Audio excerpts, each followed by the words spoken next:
Good morning, just us and everything. We are at the Rosenberg Train Museum in Rosenberg, Texas.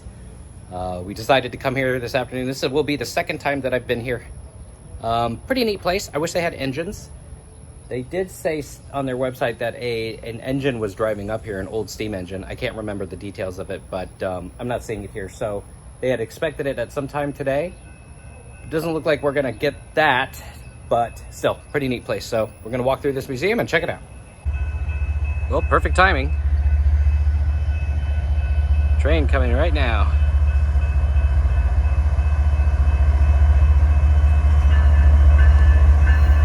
Pretty neat.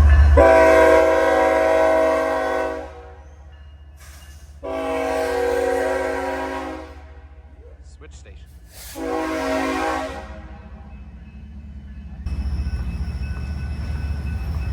And it's catch up with the rest of them. But this is cool. I think this is what Rosenberg used to look like. There, right there, is that switch. It's called a switch station or switch house. I can't remember. That's the one that I was just standing by. I think it's actually changed locations, but we'll find out some details in a second. Yeah, buddy? Huh? You see the big train? Yeah. Very cool layout. G-scale. I wonder if that water tower is original. Is it beginning now? Okay, I guess we're gonna do the tour here, so we'll find out a lot more information. Rosenberg Museum. My name is Jake. I'll be our tour guide for the day, and I'll be the one actually taking you through all of our different exhibits, from our caboose, Tower 17, our business car, and we'll actually be ending things off in our model train room. Now, due to the heat right now, our trains were running for about 10 minutes and they overheated, so our trains do have to park for just as equal amount of time to make sure they cool off and don't burn up. But this whole layout that you see today here in front of you is actually a depiction of the greater Fort Bend County and what it used to look like back in the 1950s. Now, there actually are quite a few buildings that still stand here to this day. One building that I'll point out to y'all is that greenhouse with the red roof. That is known as the Eagle House. It actually still can be seen just right over there behind us on the corner. That was one of the first brick houses built here in Rosenberg. And another building that we can actually see from our location, I highly recommend checking out, is that building right in front of us that says Another Time. Now, back then, that building actually did not say Another Time on it, and was referred to as a soda fountain and a pharmacy. Now, during the Prohibition era, a lot more soda fountains were popping up due to the abolishment of alcohol. So people were trying to find a lot of different things to drink, and a lot of people actually thought of soda. Soda quickly became one of the more popular drinks here in the United States, and this place is the soda fountain and now cafe. And it's just right across the street. Really a great place to go check out for lunch, great dining, and they serve the great American cuisine. What are these supposed to be? Now that yellow car there in the center of our layout is Tower 17. We will actually be checking out that building later on our tour today, and we'll be able to go inside of it and see how it would have worked. But if we don't have any questions about the layout, we'll go ahead and show you. I'll go ahead and show y'all where we actually store all of our trains. So if y'all follow me this way, I'll go ahead and show y'all. Well, right here is our car barn. This is actually where we store all of our trains when they are not in use. Now, we primarily run trains that would have ran through here back in the 1950s from the Southern Pacific to the Santa Fe, and a few others to keep the kids happy. But we have 5 tracks that run this whole section, and we run at least 2 trains a day, sometimes 3 if we're filling up to it. Now, you're all probably wondering yourself, how do you get the trains out? Do you have to carry them? Thankfully not. So what we'll do in the morning and in the afternoon is we'll actually come over here to the straw bridge. Go over the straw bridge all the way on down, and once it's down, we can then drive the trains straight on out to the layout. It makes it a lot easier on us and easier on our trains. So once we're done, the bridge will come back up, and we're ready to start our day.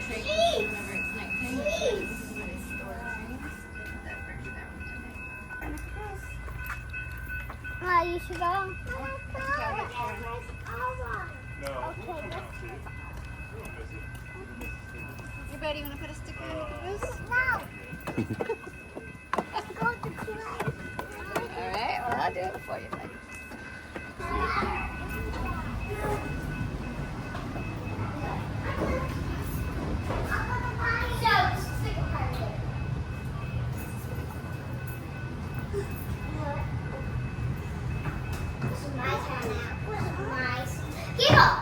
Now, pretty much, this was always the very last part of the train. Now, the reason why it was the very last part of the train is because since the people at the front of the train couldn't tell what was going on behind them, they had people riding back here in the very last part of the train. And they were looking for sparks, smoke, or anything that could cause the train to derailments. But real crews actually did live here for 3 or 4 weeks on the caboose at a time. So they needed all their necessities like a bed, water, and a stove to cook their food. Now everything in here was thought of and was minimalized to be as small as possible. Now 3 people lived on here at a time. They were the conductor, the brakeman, and the flagman. And pretty much each crew member had to work a 16-hour shift a day, while each of them also getting an 8-hour break. Most of those 8 hours would have actually been spent here on the bed. Excuse me. Now in this door would have actually been the bathroom. But it's no longer housing the bathroom, it is now housing our AC unit because we decided it's Texas. It's Texas. Now these 2 upstairs portions right here are called the cupola. So this is actually where the crew would have sat to monitor the train. Now there were 3 different designs of cupolas. The first design was called the standard vision. The standard vision sounded just like this, but the walls did not extend over the size at all. And then when freight cars were getting a little too tall for them to see around, caboose crews were complaining, saying they couldn't see around the individual freight cars anymore. So they then came up with the extended vision. After the extended vision, railroads actually found out it was a lot cheaper to not build this whole upstairs portion and just to have a bay window sticking out on the side like you would on the side of your house. And that actually was the final design of cupola that was made before the caboose got taken out of service. Okay. Alright, I got you. Alright, you want to go up? You want to go up and see? Over here, Gibby. It might be wet right now. All right, over to this. We're going to the switch tower now, okay? That's the switch tower. Oh, did you put the sticker there? Oh yeah, not yet. Switch tower. Tower 17. To control these local Rosenberg main lines that you see here behind me. Now there were actually 215 of these towers built all over the state of Texas, and this one was the 17th. Now to put it in more simpler ways, these towers pretty much acted like air traffic control but for trains. Upstairs there's a box called an interlocker. That interlocker is a bunch of series of levers, and if you were to actually pull out a certain lever, that will do different things out here on the main lines, and we control the switches and the train signals. Now, but before we head upstairs, we'll talk about this guy. This is an auto generation or railroad crossing called a wigwag. Now, the reason why it's called a wigwag is because when activated, this pendulum will actually wigwag back and forth, just like a dog's tail, giving the name the wigwag. Another name for this type of signal was the magnetic flagman, because this device would actually replace guys on the side of the tracks where that railroad crossing is now, and they'd be flagging any oncoming cars to tell that train was coming, and that they would have to stop and wait for the train to pass by before continuing on with their journey. Now you will actually no longer see these in use out here on the roads today, but if you'll all stay out here, I can actually get this wigwag turned on for y'all. Gabriel, we're going in! We're going in the house!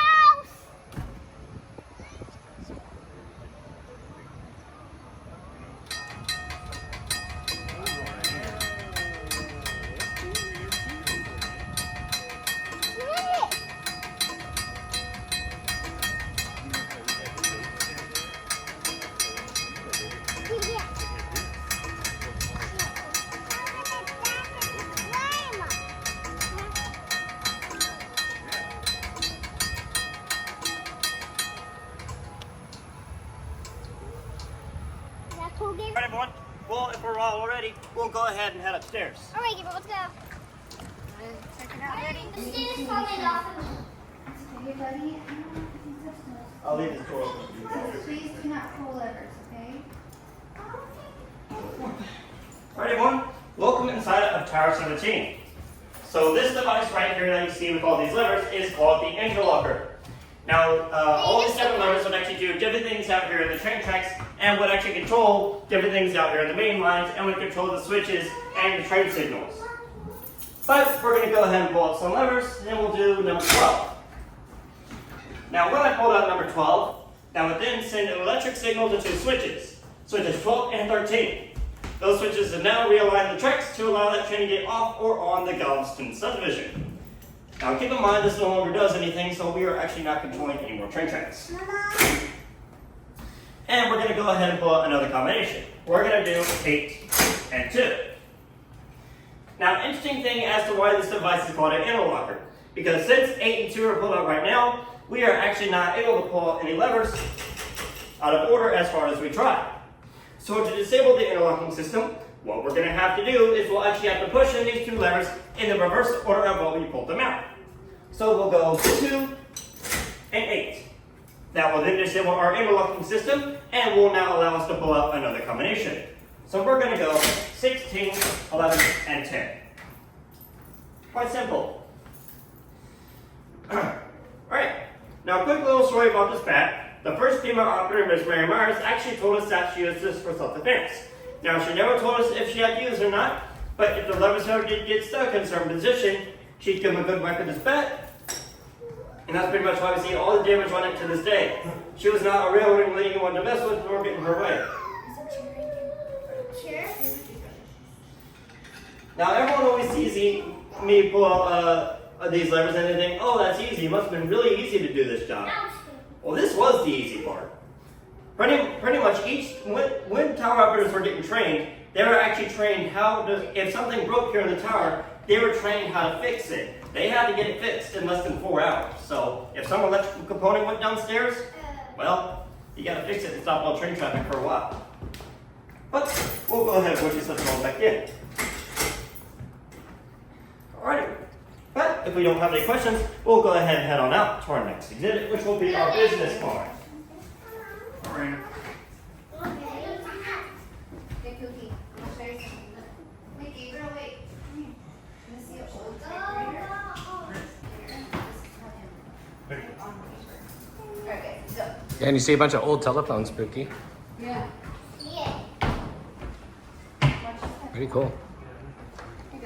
This was originally built as a passenger car in 1879. But then in 1902, it actually then got upgraded to the business class. And it stayed as a business car for the rest of its life. Now when we step inside, the interior that you see today is actually based off what it would have looked like back in 1922. Sadly, this car was actually taken to the scrapyard in 1962, where it was originally going to be scrapped. But it went to several different museums and actually ended up here in Rosenberg in 1994. Because we actually acquired this car from the Ford brand. But as we step inside, we're pretty much stepping back 102 years back in time. So why don't we go ahead and do that? And those guys are fancy. I'm just gonna take a nap here. Don't mind if I do. I'm gonna take a nap. Take a nice nap. Don't mind if I do. Yeah, I wouldn't put your shoes on the Papa, chair, I'll baby. go that way. They're trying to keep it as nice. Papa, a walk. A walk that way. Yeah, we'll go down there in just a second, okay? Oh yeah, that's like a long. Hi everyone, welcome inside the car. So like I was saying earlier, one family actually rented out this car per night. Back then in 1922, it was actually $800 a night to rent out. So pretty much this car was only for pretty much the rich people. Once you paid your fee, you get everything here in this car, from the parlor room, the 2 bedrooms, the butler's room, the kitchen, and the dining room at the far end of the car. But as we take a walk through the car, we'll take a look at the different combinations, and you are more than welcome to step inside the rooms, but just don't hop anything that isn't red. So what? Don't hop on anything that Okay. isn't red. Okay, he said only sit on something that's red, okay? But these first 2 rooms right here are the family room. This is where the family would have slept and also done their business. These 2 rooms are interconnecting with each other. So as we step inside, Go in, baby, if you want. You can take a Can I look. go into bed? See, it's connecting there, see? Only that Jack and Jill. only can Now the family actually did share a bathroom there in the center, but from my understanding, the family actually used to hang curtains. Oh, this down was going to here say there's no doors. down here from the top, yeah. Well, who knows? Curtains were just easier than a door. Uh-huh. Such a going sink. And this must be like bunk beds, right? Yes, sir, it is. Okay. Yep, that's where the kids would have slept probably. If you can get up there. That's sweet. You buddy, come here. Is this a real train? Or is this fake? Come here, come here. Look at this thing. Right out to the tracks. How funny. If you look at the little doorknob. Little. Now this room right here was actually the butler's room. Most families were so rich that they actually would have brought their butler along here on their journey. You didn't get a toilet? His toilet was just a little bit further down the car. Now this room right here is obviously the kitchen. Back then there actually used to be a coal-fed stove in there, but we actually did have to remove it due to asbestos.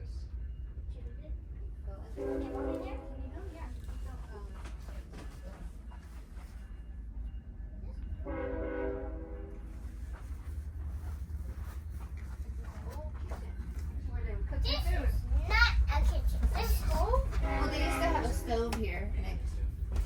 Let's see what this is. Yeah, they're more friendly. Yeah. Nut sandwiches from 1902. It's been well preserved. That potato. I think it's just like because they're borrowing the tracks from Union Pacific, so they don't want to do anything like kind of dumb or anything. So they're just kind of like, yeah.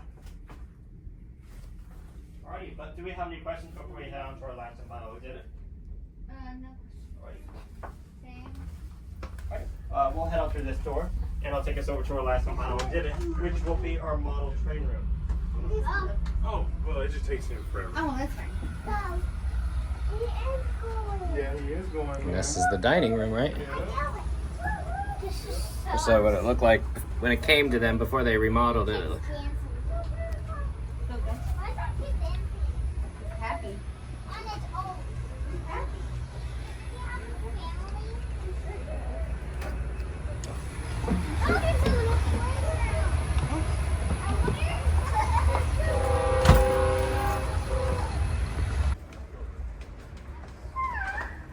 Wow, check this out. Every young boy's dream. I know. Don't bang on stuff, okay? Lionel. I was never a fan of Lionel trains because of that middle. We'll go ahead and get a few of these little ball fired up to you. And These are they'll go gorgeous. on the trains, go around and around. But a lot of these rails have been donated over the years. The only one that was actually made here was this one.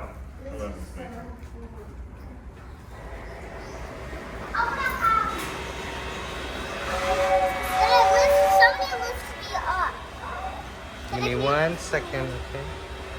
And I'll lift you up. There's a platform that you could stand on. Let me shake you over to it. Let me just get a shot of this, and then I'll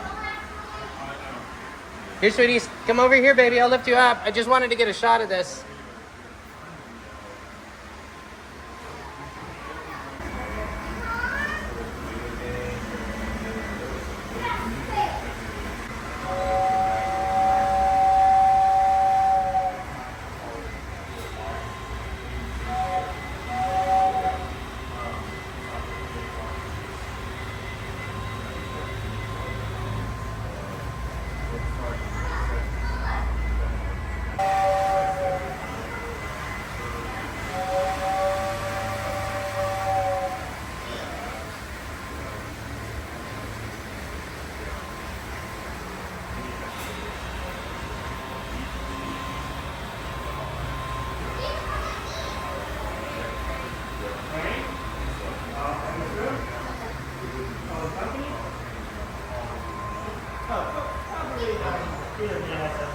Yard today, Oh, which it is a 14-mile drive south of here. Okay, so I was right. I thought it was pulling up over here. Okay, I was right and wrong.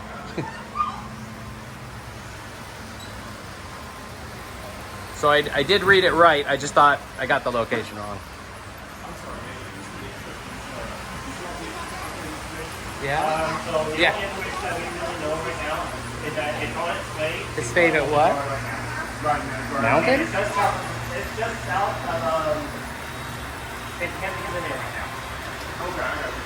Well, that's what Sebastian said. You mean mountain like around these mountains? Okay. He's talking to someone right now, but I will ask him in 1 second. These are pretty cool. Look at that city.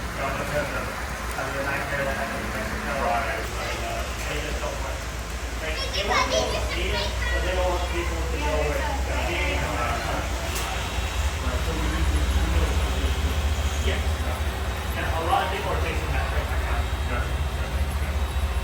Well, we could be on the lookout and try to talk to that. Because it's going to be early morning. Because it left Laredo at 6:20 this morning. And generally it departs every week at 8 a.m. But due to just being kind of long.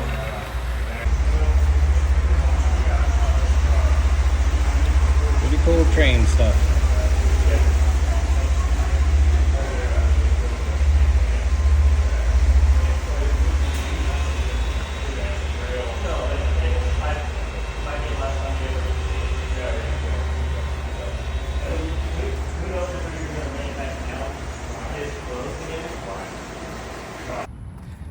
Bathhouse.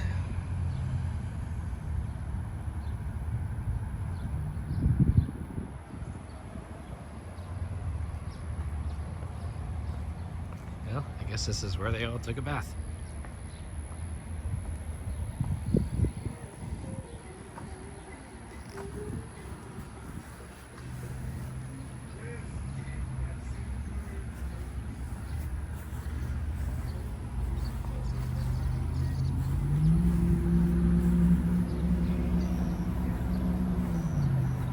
Must have been attached to another building.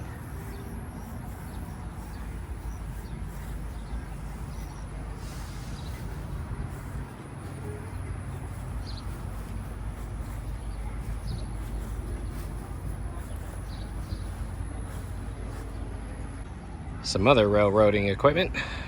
The speeders. Maintenance vehicles.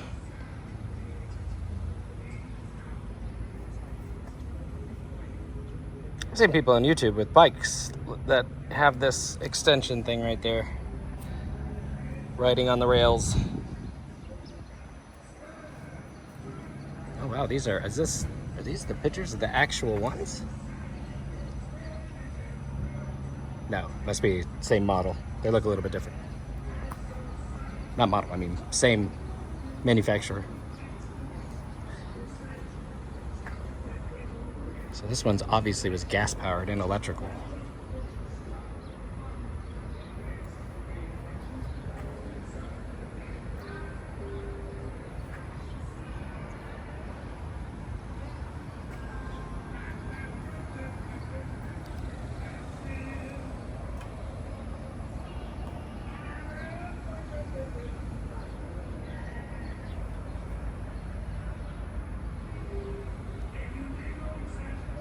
Must be the brakes. Controlled by this lever. That's pretty neat. I wonder where the lever is to give it power.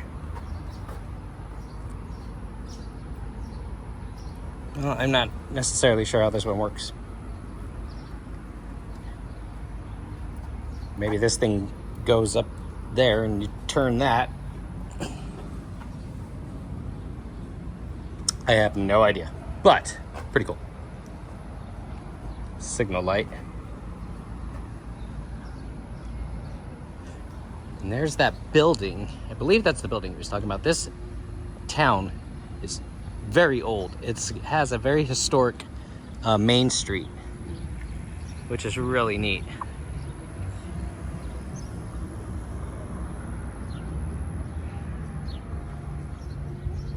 This is only a small section of it. It's over in that direction. Down that, where that stop sign is. This would be really cool to build in the backyard for my kids, especially for Gabe since he loves trains so much. Neat with its own little depot. How much fun would that be?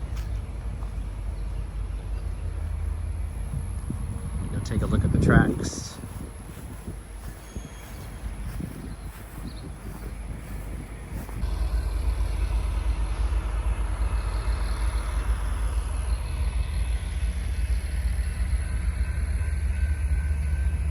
Looks like there's 4 sets of rails.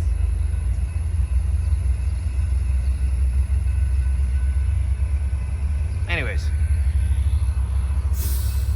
cool stuff.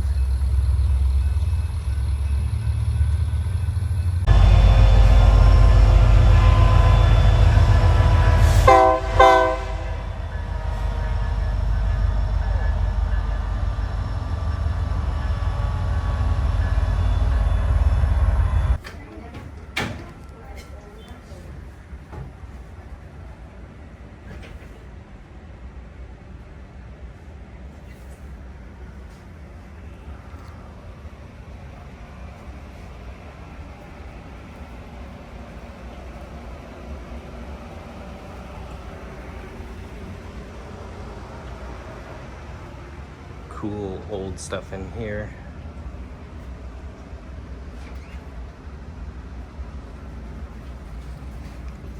Pretty neat.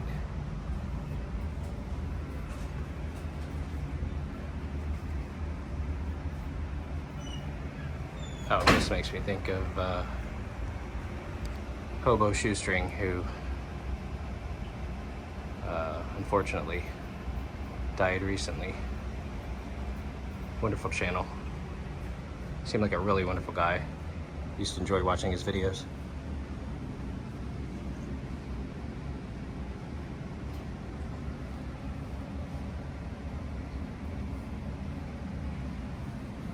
Should have a mural dedicated to Shoestring.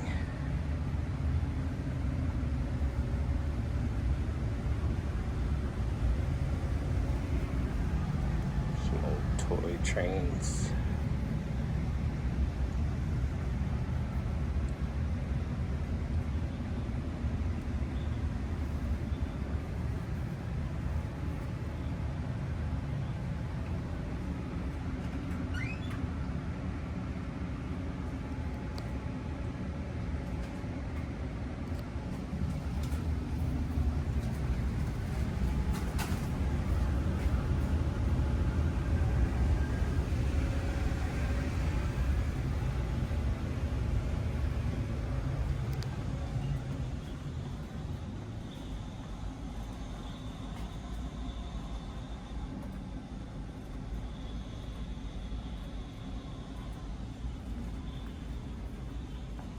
Telegraph stuff. Cool. Rotary dial.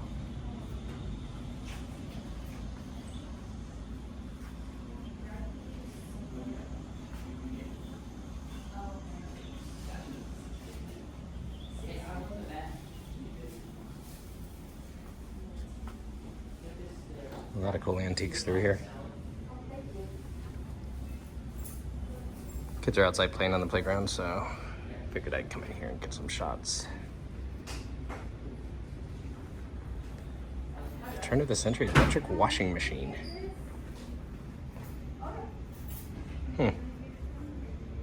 That's so neat.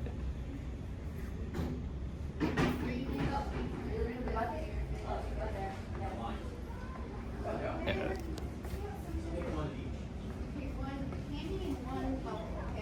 Oh, there they are.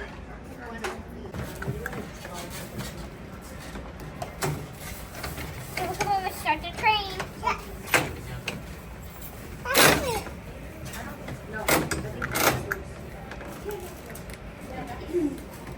Everybody, here's a picture of a train. Thank you.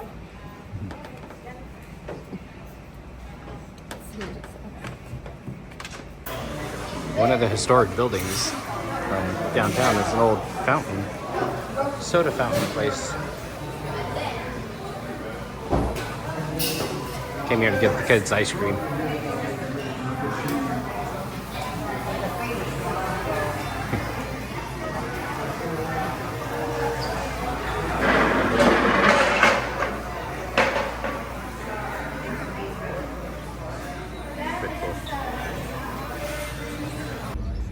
Well, that's it for this video. Pretty cool place. I would just definitely check it out. I like the one in Galveston the best probably so far because of the steam engines that you can explore, but still a nice place. Great old town. At least come to Rosenberg, Texas to check out the historic district. It's really neat. Anyway, if you like what you see, please like and subscribe. Can't talk today. And we will see you soon. Thanks for watching the video. It's been about a month since I've made a video. A lot of crazy stuff has happened. I guess I will fill you in on that. At Disney World, I managed to slip on a water slide and hurt my back. So, hurt my back on the way there, ended up hurting my back and having it hurt on the way back. Had to stop in Gainesville, see a kinesiologist there, and he helped. Took me out of pain, so made it back to my doctor. And just been, I don't know, just been hanging around home for like the past month, pretty much recovering from that road trip. But anyways, thanks again. Like I said, thank you for watching. If you like what you see, please like and subscribe, and we will see you soon. Bye.